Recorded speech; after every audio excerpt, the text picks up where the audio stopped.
Catus, Maximus here, this time with just a little review of the Makita BO5041. So this is one of their newer version of their handle type random order finish sanders. So these are dual action.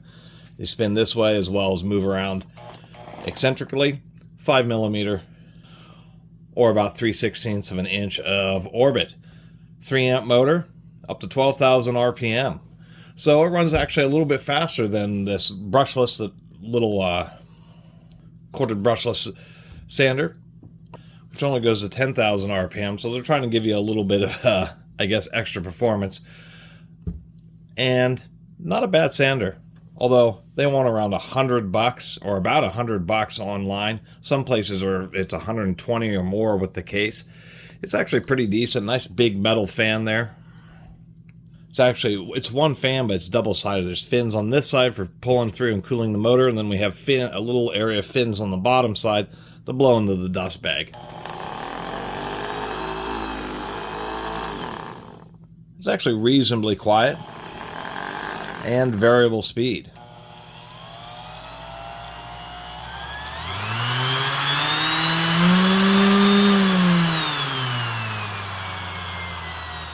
Now, I will mention that the variable speed, I don't think it's like their jigsaws where it is a load compensating or constant power variable speed. Because when I have it on the lowest setting,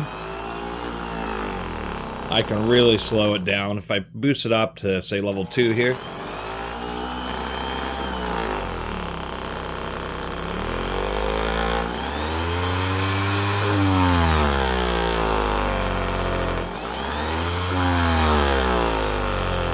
it's actually definitely not a constant power variable speed, but most cases in sanding, that's not a big deal.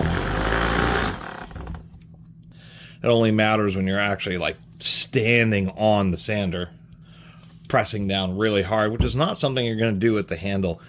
I've never been personally a big fan of handle sanders, but I paid $16 for it, so it was a pretty decent price. There's actually a little undercut area here. This had like a little kind of like strap type auxiliary handle, so you could use the sander with 2 different handles. And they're trying to make it more like a professional DA polisher. That's about the best that I can think of, but it seems strange. And the big issue is the handle. It's hard to actually keep a constant amount of pressure, primarily because you'll be leaning on the backside of the sander, although there's some people who just like the way that's set up. Although really you'll be either using it on the top, just using the trigger lock, something like this, or you'll be holding it down in this area. Now, what I mean about that constant speed, and that's one of the big deals with the corded brushless sanders, well, 2 of them. One is, of course, how much shorter they are than these old school sanders. Both of these have the same amount of power, so that a brushless motor can be made really compact compared to their old universal or traditional brush type motors. And on this one, or with that controller, you also get the effect of constant power, a much greater power delivery even at low speed. So this, we can tell how much quieter it is. Although this one does want to rattle a little bit versus this. Just a really quiet sound. Also, you'll notice we have a bit of a coast down where something like this slows down much more quickly, and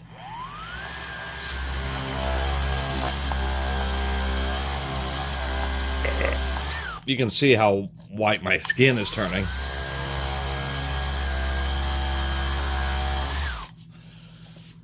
I can't even perceptibly slow that down by putting on a whole bunch of force. For this, I don't have to put much force on at all. So if you're in a situation where maybe you're trying to get through heavy paint or heavy rust, and you're really putting a lot of pressure on, you got to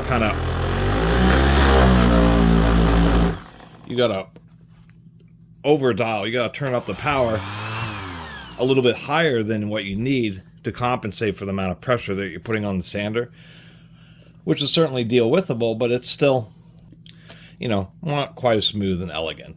Other than that, I mean, it is a nice sander. I will admit that it does have pretty low vibration. Makitas have always been good.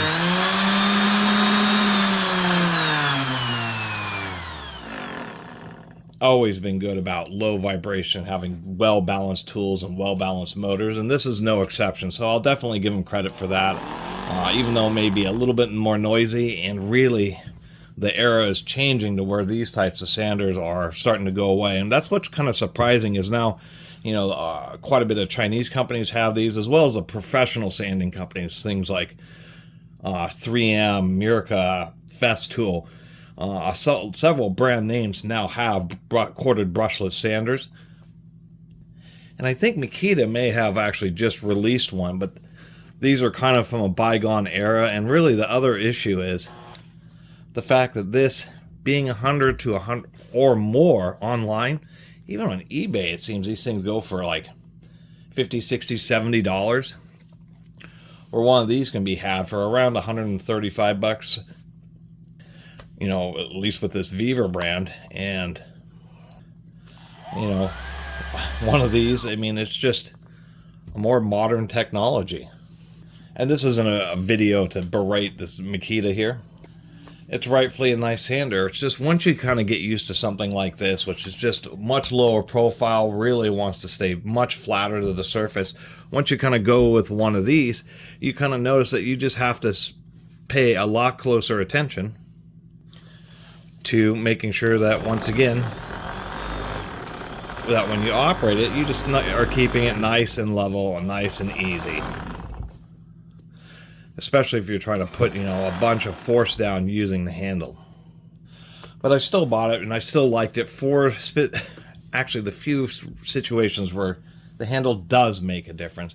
Just like kind of this handle will too, when you have, you know, when you're more at the limits of your reach, it allows you to get a little bit more extension. Maybe if it's a slightly tighter area, you can hold it like this. Also, it does allow you to use two hands so that you can have extra control.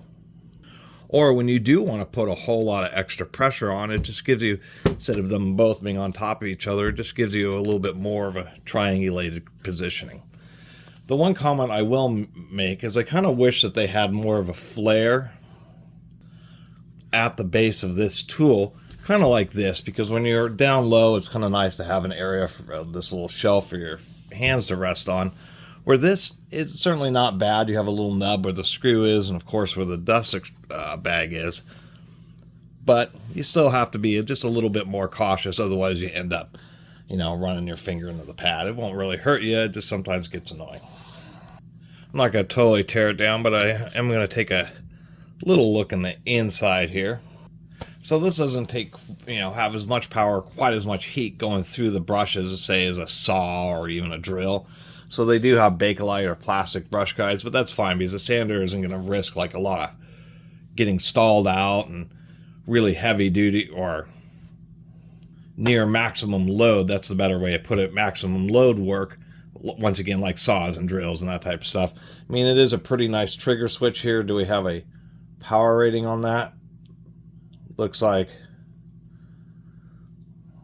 I can barely read that. Looks like 6 amps at 125 volts.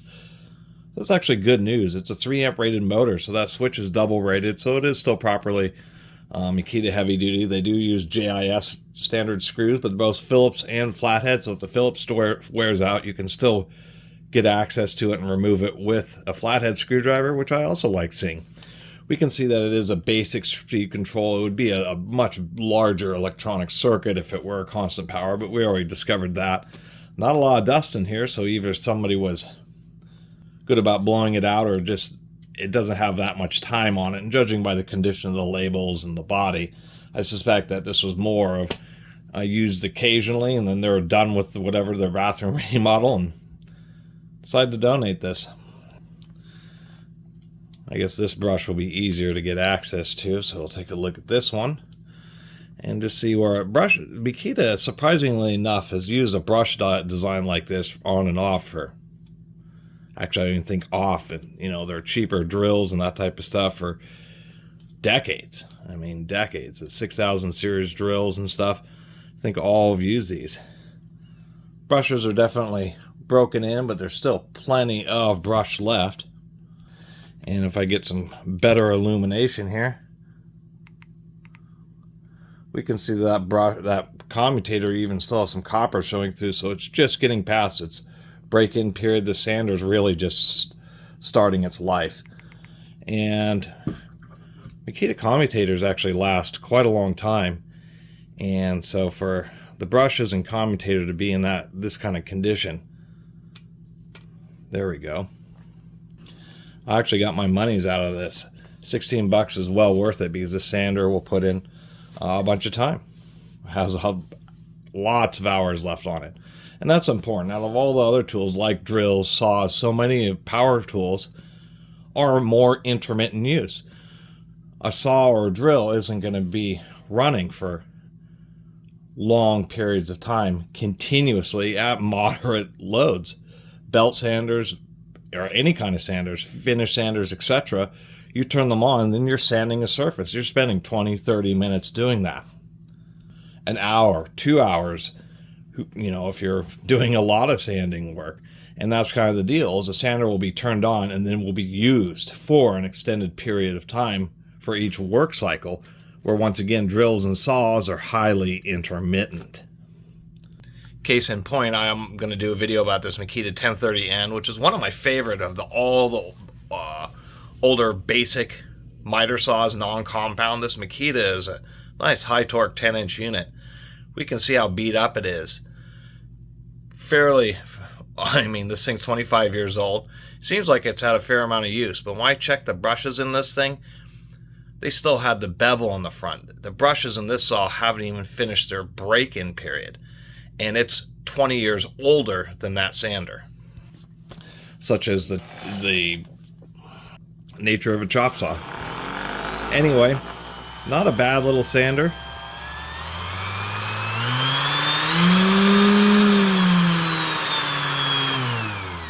Maybe a little loud at its highest setting. Otherwise, at a more moderate setting, just great. And the whole point of the variable speed is so you can have just a softer setting, so you can just go real easy. Maybe you're using it on some delicate stuff, or you're just trying to touch up a couple areas. And it's one of the things I've always kind of liked about variable speed sanders. Many times you'll just be running it at full speed, but it's certainly certainly nice to have the option. Although I think they kind of charge a excessive premium for it.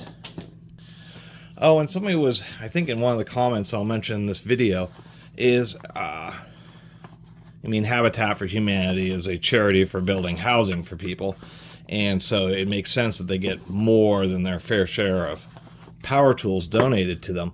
But what I didn't know is that they use those donated power tools on their projects, and what ends up happening is they just decide that they have too many tools or too many of a type or something like that, and so they periodically go through their volunteer use tools and say, we don't need these. Oh, we have a ton of sanders, we don't need this, and then they put it out on the shelf for sale. But I never really knew that, but they actually do evaluate all their tool donations on whether or not they're useful on a project before they sell them generally to the public.